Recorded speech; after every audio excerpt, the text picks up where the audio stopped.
పుంజక స్థల అనబడేటటువంటి ఒక చాలా అందగత్తె అయినటువంటి అప్సరస ఒక ఆమె ఉండేది. ఆమె కామరూపిణి. ఆమెకి ఒకానొకప్పుడు ఒక శాపం కలిగింది. అందుచేత ఆమె వానరకాంతగా జన్మించింది. వానరకాంతగా కుంజరుడనబడేటటువంటి ఒక మహాయోధుడికి జన్మించింది. ఆవిడ్ని కేసరి అనబడేటటువంటి మరొక యోధుడికి ఇచ్చి వివాహం చేశారు.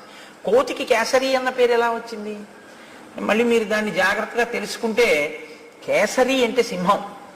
ఒకానొకప్పుడు శంఖము శబళ అని పేరు కలిగినటువంటి 2 ఏనుగులు ఉండేవి.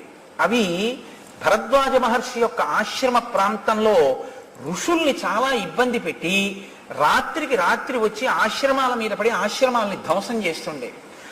ఆ 2 ఏనుగుల్ని నిగ్రహించగలిగినటువంటి బలవంతుడెవరు అని ఆలోచిస్తున్న కాలంలో ఈయన అంజనాదేవి భర్త అయినటువంటి వానరుడు